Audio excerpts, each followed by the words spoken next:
Buenas noches. Bueno, habíamos solicitado en la sesión de hoy en la tarde del Consejo Permanente de la Organización de Estados Americanos que se llevara a la mesa la posibilidad de convocar a una reunión de cancilleres sobre el tema que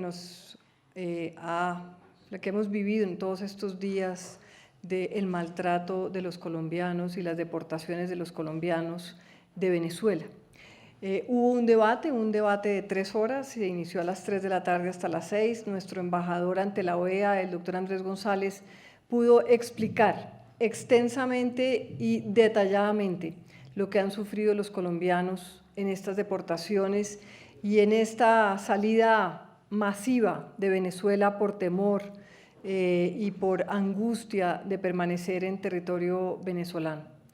El embajador adicionalmente pudo presentar un video, así como unas fotografías para explicarle a todos los embajadores miembros de la Organización de Estados Americanos la lamentable decisión del gobierno de Venezuela de sacar a los colombianos que viven en ese país y que se han venido unos deportados y otros asustados.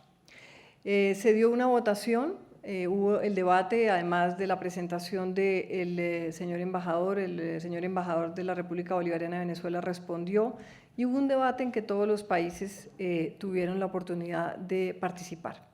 Estábamos pidiendo la reunión de cancilleres, se dio una votación que necesitábamos 18 votos para que se pudiera convocar, tuvimos 17 votos, yo creo que aquí fue una votación importante, 4 votos en contra, 11 abstenciones y creo que desafortunadamente el que perdió fue el continente, perdió la OEA de no hacer el debate tan importante de los derechos humanos, de los migrantes, un fenómeno que no solamente ocurre en Colombia, sino es un fenómeno que ocurre en muchas partes de la región, con estas escenas tan dantescas y tan horribles que nos ha tocado vivir a nosotros.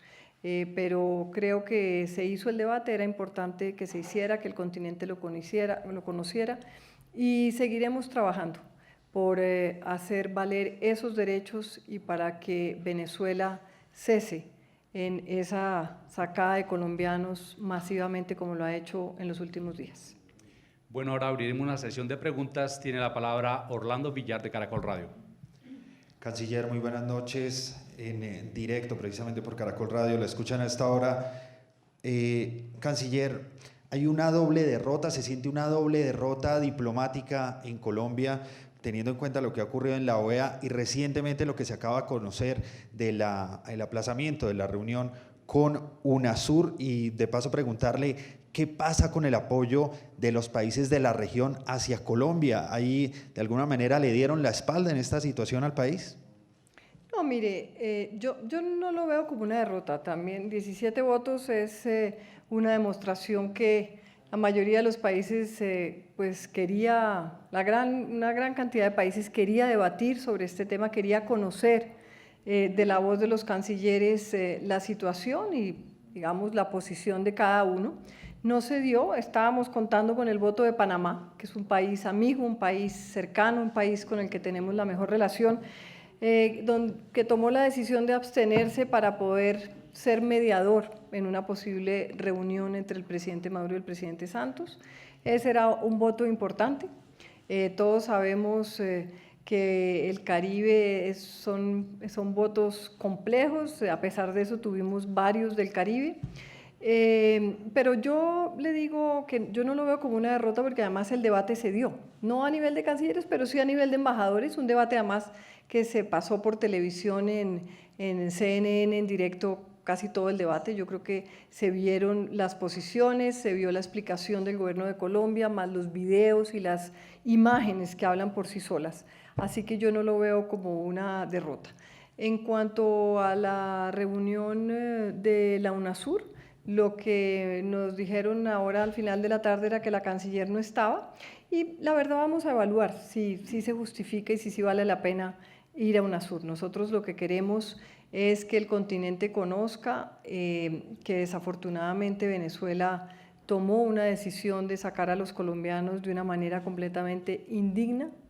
Nosotros vamos a seguir trabajando por ellos, por darles una oportunidad, una vida y unas condiciones en que se sientan que Colombia los está acogiendo. Pregunta Edgar Pacheco de Canal El Tiempo. Señor Canciller, buenas noches, en directo para El Tiempo Televisión. El fracaso por la vía multilateral, ¿qué otras vías le dejaría a Colombia? Mire, a mí no me gustaría que uno lo llamara un fracaso, porque el debate se dio. Nosotros, ¿qué queríamos en lo multilateral? Contar qué era lo que estaba pasando. Y hoy, en el día de hoy, se contó durante 3 horas. El señor embajador habló durante casi 1 hora, y le repito, mostrando los videos y las fotos que hablan por sí solas. Y eso era parte fundamental de esta convocatoria. Lo que queríamos que fuera a nivel de cancilleres y los cancilleres vieran esa situación, que era exactamente lo mismo que el señor embajador Andrés González presentó hoy, pero a otro nivel. Pero creemos que el hecho de haber podido y haber expuesto a nivel multilateral en el foro de la OEA y haber mostrado, pues ya yo no lo llamaría para nada un fracaso. Creo que hay que replantear un poco para qué está la OEA, porque si no es capaz ni siquiera de hacer un foro en donde se violan los derechos humanos, un foro que es un tema que le interesa y le importa a toda la región, donde países que pregonan los derechos humanos se abstienen, pues ahí uno se pregunta realmente esos foros multilaterales finalmente cómo es que logran tener decisiones que favorezcan a los países. Pregunta Francis Sepúlveda de CMI. Canciller, ya empiezan los sectores políticos, la gente a opinar sobre esta situación en la OEA. Dicen que fue una mala jugada de Panamá, primero ofrecerse como mediadora entre Colombia y Venezuela para arreglar esta situación y luego se abstiene en esta votación. Dicen que puede ser intencionada, malintencionada, teniendo en cuenta las últimas medidas que tomó Colombia en contra de Panamá. Usted como canciller, ¿qué opina primero de que se haya propuesto como mediadora y luego se abstenga a votar? Pues mire, le reconozco que sí fue algo que nos cayó muy de sorpresa.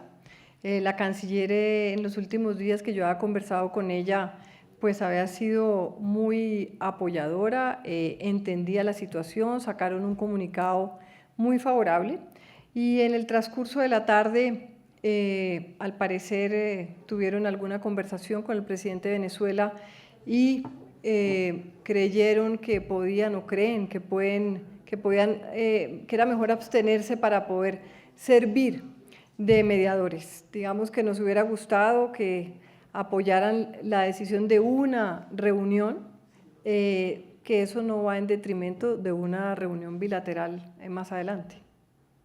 Pregunta Liz Jurado de Caracol Televisión. Señora Canciller, ha insistido el presidente en dar solución diplomática a esta crisis, pero usted misma lo ha dicho, hay que preguntarse el papel de la OEA. ¿Qué instancia le queda a Colombia para solucionar esta crisis? Mire, yo creo que nos tenemos que concentrar en ayudarle a nuestros colombianos, en ayudarle a todas estas personas que están pasando por ese momento tan difícil. El día de ayer volvimos a estar en Cúcuta y a uno todo lo que le dicen y todos los testimonios de verdad que lo dejan a uno con el corazón partido, y yo sí quisiera que los colombianos y todos nos unamos a ayudarle a estas personas a demostrar que unidos podemos darle un mejor camino, que si en algún momento ellos se fueron a Venezuela porque consideraron que podían tener oportunidades, sepan que Colombia es un país de oportunidades también y que pueden vivir en él. Esperamos que los países que hoy no les pareció que los derechos humanos sean relevantes en el continente, le hagan un llamado a Venezuela para que le respete los derechos humanos a todos estos colombianos, que desafortunadamente muchos por el hecho de ser colombianos es que los están sacando de ese país. Pregunta Diego Monroy de Blue Radio. Señora Canciller, buenas noches. En directo para Blue Radio, desde algunos sectores políticos y directamente desde el Congreso, piden que el gobierno colombiano insista o vaya ante el Comité de Derechos Humanos de la ONU para solucionar este tema y ante la negativa que se dio en la OEA. Mire, vamos a sentarnos con mucha calma, mirar las acciones y los pasos a seguir. Yo le he pedido a nuestra embajadora en Naciones Unidas que empezara y que hablara con la oficina del secretario general y que miráramos ese tema, porque yo sí creo que esto ha sido un atropello tan grande que Colombia no puede quedarse simplemente con una negativa de una reunión de cancilleres. Yo creo que sí tenemos que insistir. En la noche de hoy, después de la votación, oímos al secretario de la Comisión Interamericana de Derechos Humanos, en donde ha manifestado lo que para nosotros es lo que ha pasado, de las deportaciones masivas, del irrespeto a los derechos humanos, y creemos que seguramente sí hay instancias para llevarlo. Última pregunta, Mónica García de la agencia Reuters. Muy buenas noches, señora canciller. Señora canciller, dice usted que frente a la decisión que se tomó para el encuentro de UNASUR, que lo aplazaron, lo postergaron porque la señora canciller no está, la de Venezuela, dice usted, vamos a ver si vale la pena ir a UNASUR. O sea, yo ya veo que está replanteando Colombia la posición de las instancias internacionales. La OEA no nos sirvió, UNASUR lo más probable es que tampoco. ¿Cuál es la siguiente instancia que le sirve a Colombia? ¿Cuál sería el siguiente paso, perdón, a seguir, entonces? No, es exactamente lo que estaba respondiendo en la pregunta anterior. Vamos a sentarnos y a estudiar el caso. Yo creo que aquí van a haber muchas denuncias de parte de muchas organizaciones, de parte de muchas instancias del Estado, pero sobre todo lo que queremos es ayudarle a esas personas a que puedan a poderles resarcir en esa falta de humanidad con la que las han tratado y ayudarles a una vida más digna y a una vida mejor.